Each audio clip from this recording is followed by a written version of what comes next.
Welcome to the Sacred Womb podcast, womb-centered wisdom for the arc of womanhood, with me, your host, Melanie Swan.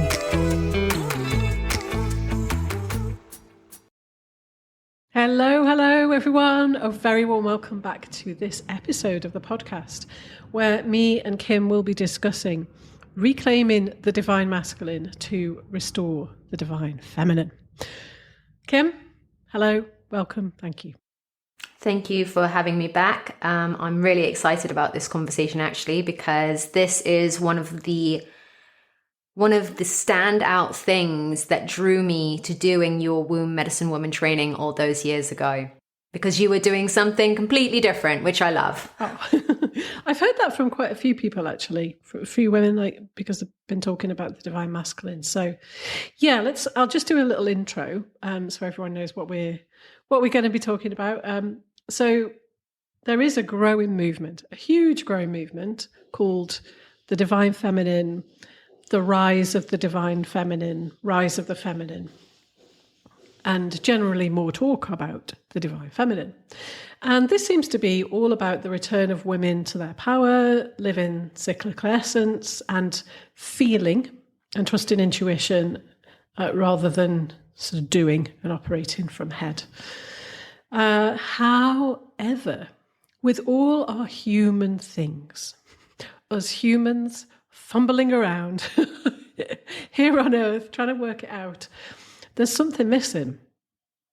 So this movement has been going on for really quite some time. And in my opinion, I don't think it's working. So there's something missing. And what I see many women doing, both in the trainings and the circles I've run, is they can reconnect with intuition.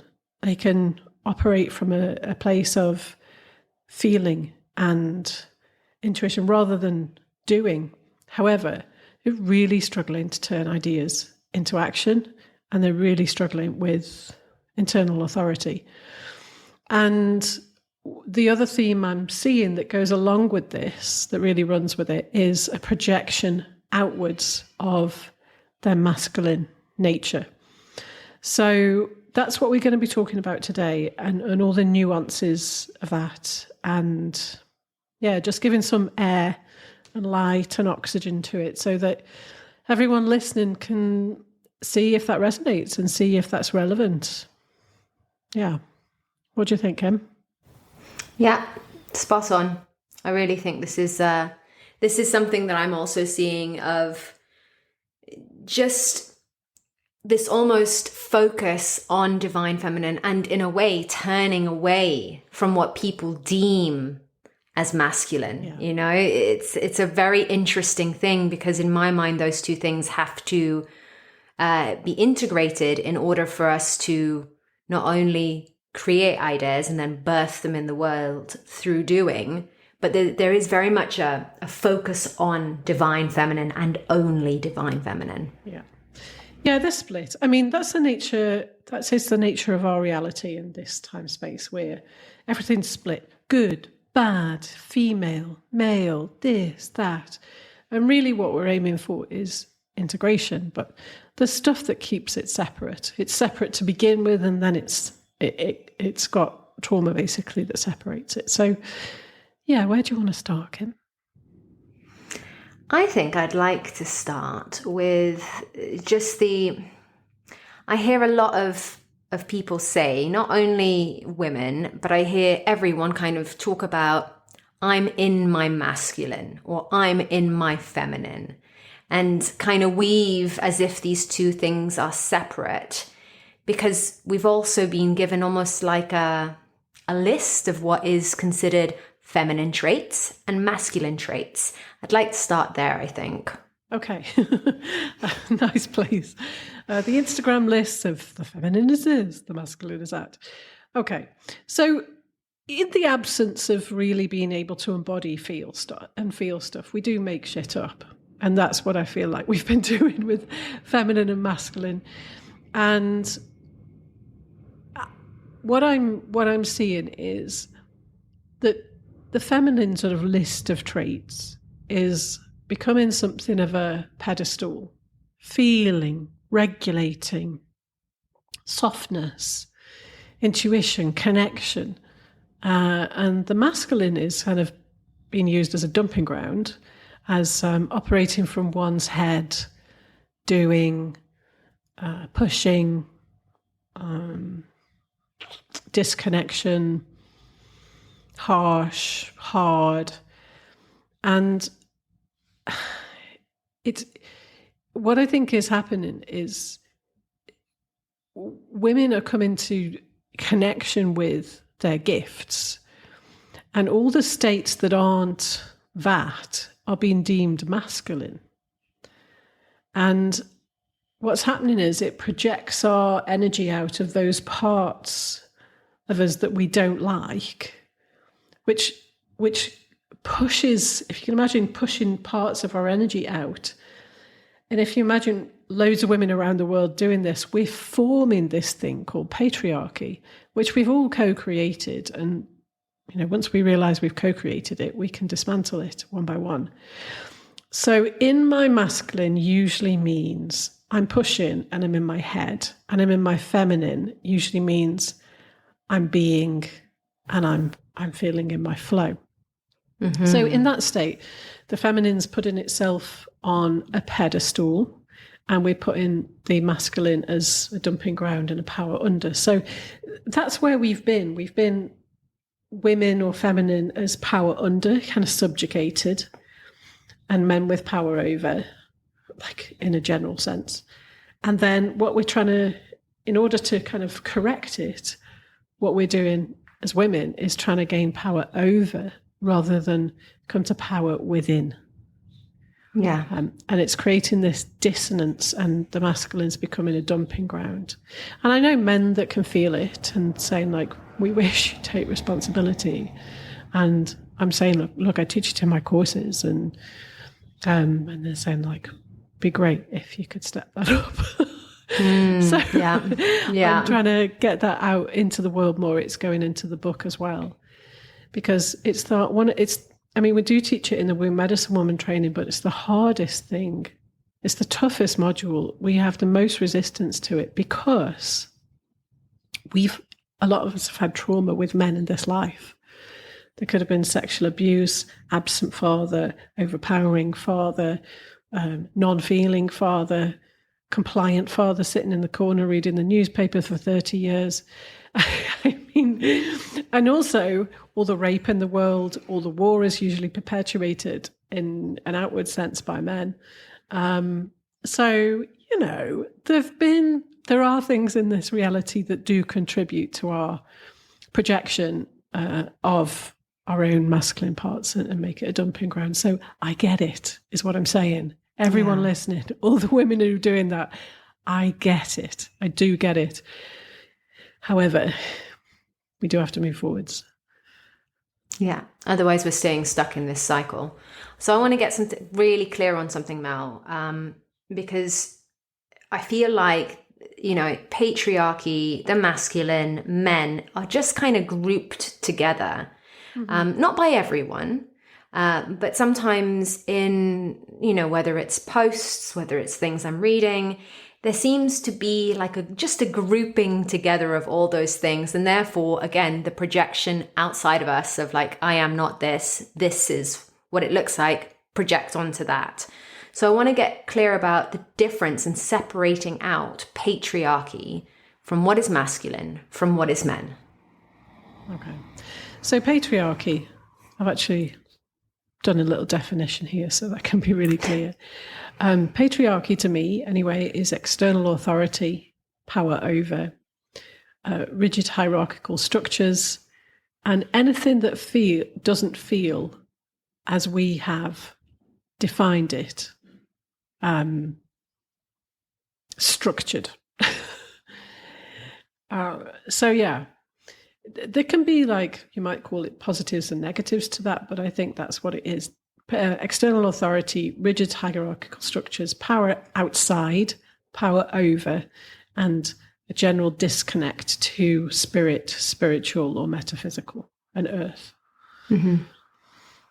So that's patriarchy. And I know plenty of women that are playing that out. Plenty. external authority, waiting for others' permission, who are operating in rigid hierarchical structures. Maybe they don't feel right, but they're still operating like that, and just flipping from power over to power under. So we are literally all responsible for that. Masculinity, in its truest form, great. Bring it on. Bring it back. Bring it up. Bring it in. Wonderful in its truest form. And men, great. Like, yeah, that's the difference. Men, we've got the gender. Masculinity is the essence within us that we deem to be masculine and project out. Of course, men project their feminine, but that's the other side of the coin. So, yeah, is that clear what the difference is? Yeah. And I just want to clarify something, because you've used the phrase power over, power under. So for anyone listening who doesn't know what that is, what do you mean by that? Okay, so power over or power under is generally what we're playing out in the world and within our own psyche. So if you think about, let's have an internal example. So when we're kids and we suffer trauma, we're in a power under position. Someone's got power over us. And when we grow up and we've got that unprocessed stuff in, we're operating from a template of feeling like we have power under or someone has power over us. Okay. And when we're healing across timelines, stop me if I'm going too metaphysical, by the way. When we're healing across timelines, what we're looking for is, where have I been in positions of power under, i.e., been hurt or felt like I couldn't do something because of somebody else, some sort of societal structures, some sort of organization. And where have I also been in a power over position where I've been telling people what to do, hurting people, asking people to adhere to my ideals, goals, structures. And we tend to be flipping between the two before we can heal them and integrate them and realize actually power is love and love is within. Then we've no need to exert our power over others. Yeah. Okay. Thank you for clarifying that. Which brings me to my next kind of observation question. I've noticed, again, coming back to this like listing of, so we talk about divine feminine, divine masculine, the wounded feminine, the wounded masculine. So I just want to know your thoughts on this and kind of how we can then start to heal those aspects of the wounded feminine, the wounded masculine, what that looks like, rather than listing traits that we believe are toxic behaviors or wounded aspects of the feminine or masculine. Okay. horse sound. I've actually I've got a list here that seems to be doing the rounds. Yeah, so I'll give you a kind of what people seem to be like categorizing under the wounded feminine, which is insecure, needy, codependent, manipulative, inauthentic, over-emotional, victim mentality. Oh, it's just people. And then, this is kind of that's my whole point. And then the wounded masculine, which is controlling, aggressive, withdrawn, avoids confrontation, overly competitive, abusive, unstable, judgmental, or domineering. There we go. Nice dumping ground. That's just people. I don't know. I find those lists are very unhelpful, actually. But helpful for you to read it out. Thank you. But I guess what I want everyone to do, who's listening, is just to question things like that when you see them, because I've been working as a trauma therapist for years, and that's just people. Like, women could be withdrawn, women can be very aggressive. They're usually passive aggressive. Men are just usually a bit more outwardly aggressive, but it's just people. I just find it fascinating that somehow we've categorized those traits and those behaviors as being masculine or being feminine. Yeah. It's bullshit. Let's just call it bullshit. It's just rubbish. So let's just put that to one side, because I mean, how does it help anyway? Yeah. We've just, at the end of the day, we've got to get and do our work anyway. So what? Don't see how it's helping. Yeah. Okay. So what's needed, Mel? What's needed? It would be very bloody helpful if we could all own our shadow. It really would.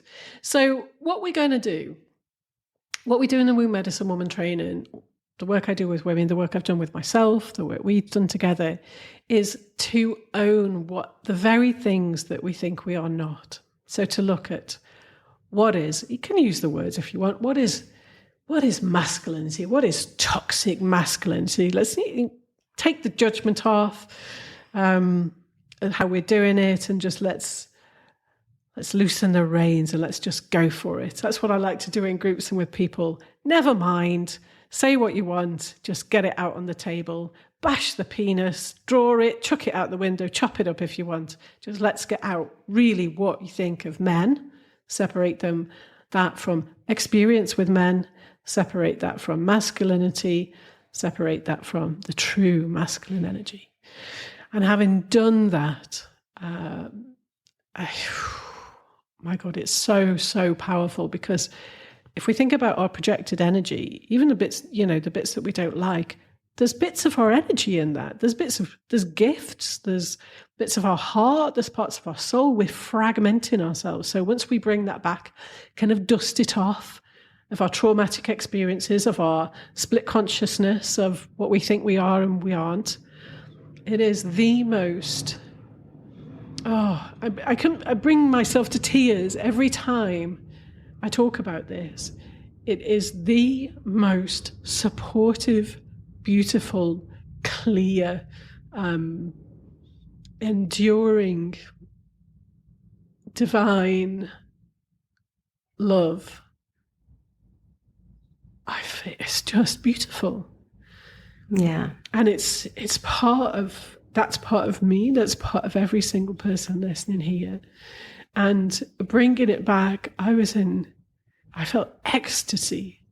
And this was no plant medicines, no substances, no this. It was in a soul session with my friend. And we both got it at the same time. And so it was, for me, it came in as this crystalline phallus. It's like being penetrated by God. And I don't use that word lightly. It was just beautiful, and it resides within me. And what happened is my feminine energy, if you could call it that, went, yeah, on a deep, deep, deep level.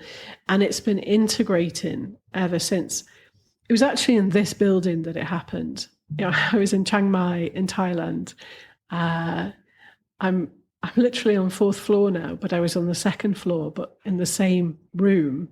So I'm probably about 20 meters above where I was when it happened, which is uncanny. But it seemed to hold for me, and it seems to hold for most women I work with, a sense of authority, which becomes then internal. Yeah. And the ability to alchemize energy into matter. So it lit up my womb. It really lit up my womb. And so it enables us to truly birth consciousness, to bring consciousness through our body, through our womb center, and to take it forward, to bring it forward into matter, to actualize it.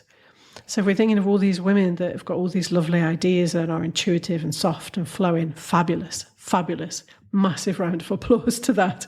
Well done. Here's the next stage. That's all. It's just the next step. And it can be really hard, because sometimes the trauma of abuse, projections, lack of, too much of, need processing. And that's often the case. That needs honouring first, so that we can bring that back. But it's lovely, it's beautiful, it's juicy. It's got nothing to do with men, masculinity, toxic this, toxic that, split that, and it becomes one energy. So that's why when you read out those lists, and I know we talk about this from time to time as well. Have you seen this? You highlight things. It's bizarre because it's one energy. There is no divine feminine to me. There is no divine masculine, because if they're split, they're not in their divine state, divine meaning original. Yeah. So there is unification.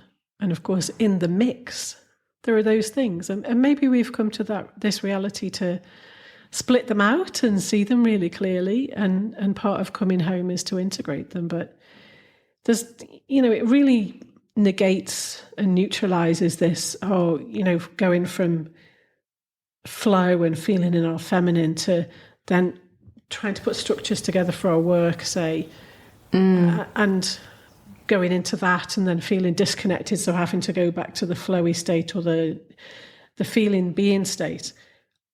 You don't get that. It's just all one. And it's just more like, okay, what's needed right now? So yeah, that's what's needed. It can be hard, but it's fabulous. Like some women have felt like, so I've got, I feel I've got this crystalline phallus within me. Other women feel like they got a big old set of balls when they get their back. A big old set of balls. So it can come back different ways and in different felt senses and different essences. But the main thing is to get it back because it is part of all of us. Yeah. And actually, Mel, you saying that is just kind of what it did. Was it like triggered this thing of remembering, I always think I was kind of thinking of Glastonbury and like the red and the white spring. Oh, yeah. And how people always talk about the red or the white spring and the two springs. But a lot of the time they don't talk about how those springs join together to create the black spring. And that, for me, was what you were describing, is the coming together and how that is natural and will always flow. They don't flow separate from each other. They always come together. Yeah. And I think just as you were talking as well, I've realized that, it's quite a young state to also separate things. So, when we're about, you've got a daughter, she's about 5 or 6, isn't she? Yeah. So is she there at the point yet where she's like, this is wrong, this is right, this is this? Like, we develop a sense of this is morality. kind, this is not. Yeah. we go through a stage in life where we develop a natural sense of morality and things are right or wrong for us. And that's normal. However, in our current times, there's a lot of developmental getting stuck because of attachment disruption. And, we've been parented by humans and we mess up. And so Donald Trump, for example, you're with us or against us. I think that's all the American presidents have said, isn't it? You're either with us or you're against us. You're either right or you're wrong. That's a very young developmental state. And of course, if we're in that stage of things are right and wrong or black and white, it's just we need to do the developmental work that helps unstick our psyche from that stage so that we can then go and do the divine, feminine, masculine work and integrate them. So it's not just like a straightforward one session thing. Yeah. Sometimes it is, sometimes there's deeper work to it. And sometimes, the ultimate integration for me, I think, is looking across timelines and integrating the trauma triangle states of victim, perpetrator, rescuer. So that needs integrating as well. So I guess it's also in the midst of lots of splits, lots of dissociation within our consciousness, and integration seems to be the key and coming home to oneness. Yeah. I mean, that's where I've got to. I was going to say, what does that state look like? But I feel like you've answered that. So is there anything else that you want to add to that?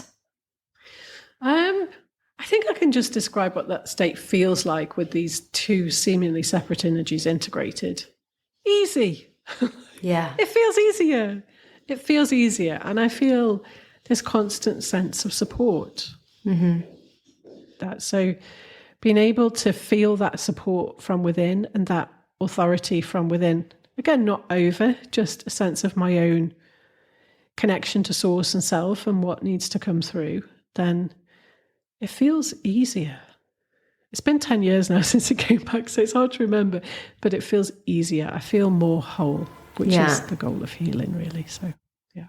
Brilliant. Thank you, Mel. So, yes, if you are interested, everyone, we do this in the Womb Medicine Woman Training. And if you don't want to do that, you can come and do that work one-to-one with either myself or Kim. And it does help business. It does help us in business because, we don't want to do it in a disconnected way. We do want to do it in a connected way, but we need that crystalline phallus back, ladies. It's fabulous. All right. Okay. Thank you, Kim. Thank you, everyone, for listening. I hope it was useful. Again, I'll put a post on Instagram once it is out, and I would love to hear your comments. Otherwise, I will see you next time.